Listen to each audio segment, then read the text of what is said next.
The kids didn't know a lot of English. And so, when you're with kids that you're trying to relate with, like you're trying to come up with different things to interact with them with. And so one of the things we did was teach them the song, You Are My Sunshine. We asked, like, what is sunshine in the local language? And we were told it's MUSANA. And so we're like, that's it. And so we named it MUSANA, and all of our schools, the motto is shining to change.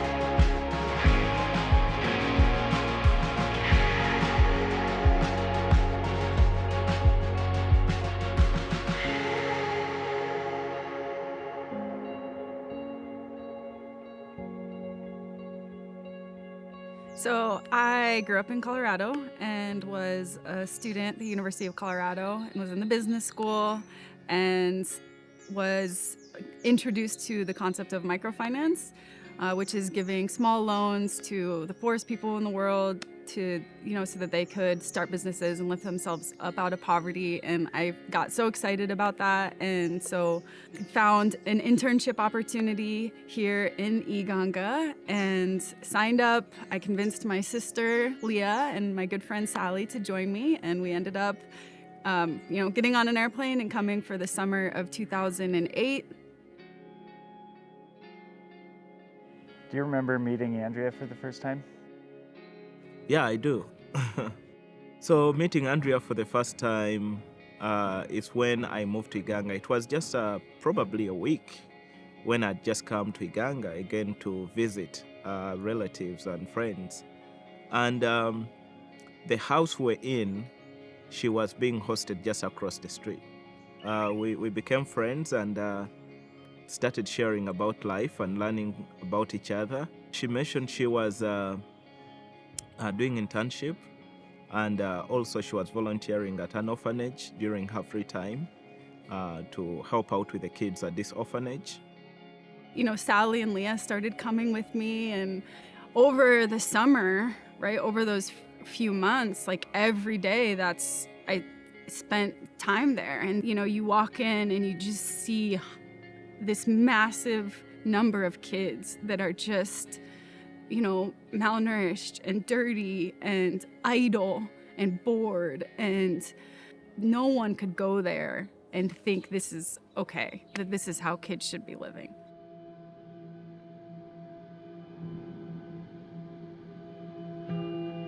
We were living a life of misery, life of no education. Sleeping at night, bed bugs they come and bite you. We could only have one meal a day. Even sometimes fighting when for us, we were very young, we could miss. We didn't have any mattress. We didn't have any tables to stand on. We could just sit in the dust. If I can summarize, it sucks. Life that side was so much bad. People have known in our communities that are poor that if you present a situation where people are very poor, desperate, and need you, that you will give money. People also learn that, okay, I'll take this for myself. If I make it better, they will stop giving me the donation. So it becomes a cycle and a dependency and a deceit because they have mastered the art of what the donor wants.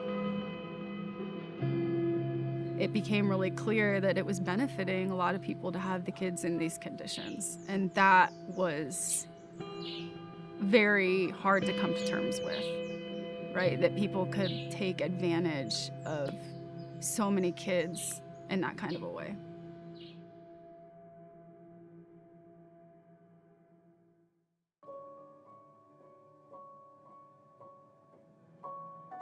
So there was a day we were at the orphanage and a man drives up in this big white government truck, and he gets out and he has a letter and he walks it over to the director and hands it to her and goes and gets in his truck and drives away. I look at the letter and it says, basically, you have 2 days to close the orphanage or we'll come and kick all the kids out. that night, I remember sitting in our little room, the three of us, Sally, Leah, and I would sleep in, and we talked about, like, what if we take this on and rescue these kids and start a new home for them? And in those beginning months, things started to get really dangerous. So I started getting death threats.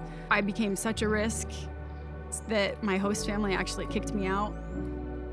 And that's when Hareel just became like my anchor, and we became a team. And we all understood that we needed to do something about these children. We can't walk away from them. I mean, the biggest obstacle was convincing the directors of that orphanage to let us take the kids.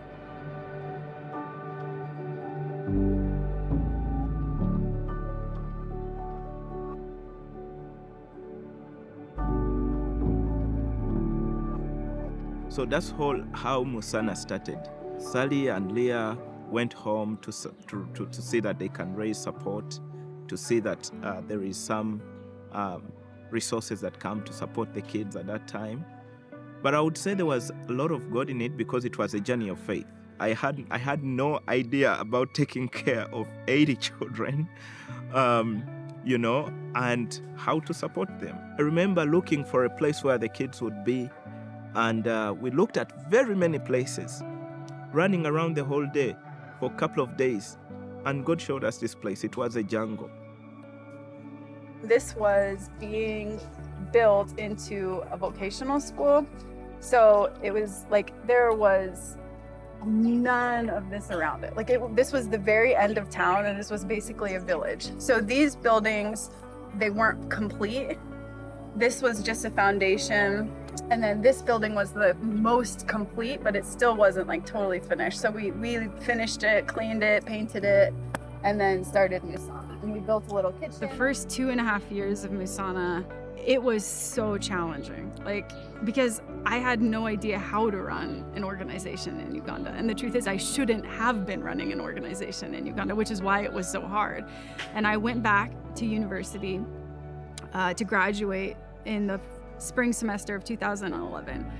And it was very hard to leave, right? Because it felt like it was all on my shoulders. And leaving for that chunk of time was the best thing that ever happened to MUSANA, because one, I learned MUSANA is in God's hands. And the second thing is that Hareel is the leader MUSANA needs. I came back after being away for 5 months, and I found a completely different organization. We were in constant communication with her while she was not here. But one thing that I see from that point of time, that's when actually the locals understood that they are responsible for what is happening here. They are responsible for the children. They are responsible for MUSANA. Because the best solution is not to create more orphanages, but to improve livelihood by helping people to uplift them out of poverty and dealing with the cause rather than the symptoms. So if a child is growing up and knowing, if I have education, if I have a skill, if I have the work ethic, if I have the belief that I can help people within my community, myself I can be the change, then we can have multiple people who can uplift our community. So we wanted to see local ownership pave the way for sustainability in terms of life improvement. And that led to the change of MUSANA from a children's home to a community development organization.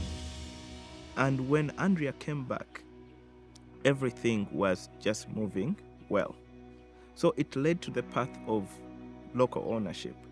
And I'm glad, God being faithful, she saw that when she got back and appreciated that, and to lead from the background. She appreciated what was going on and supported that. And up to today, it has just been amazing to see the growth of MUSANA with the locals taking ownership and leading the way.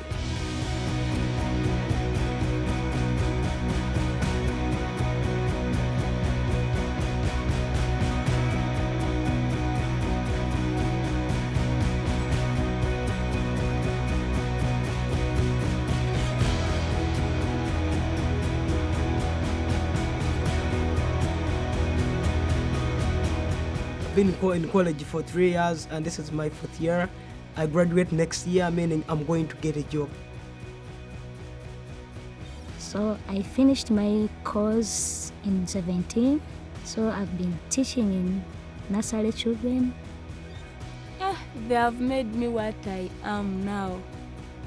It's like I'm a testimony to them. For the time I've been in MUSANA, I've learned how to share love,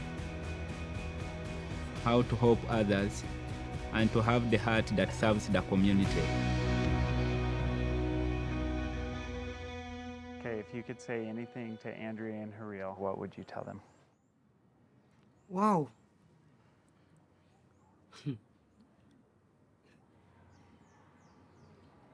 Sometimes when people do things for you and you feel you have nothing, you can pay them back.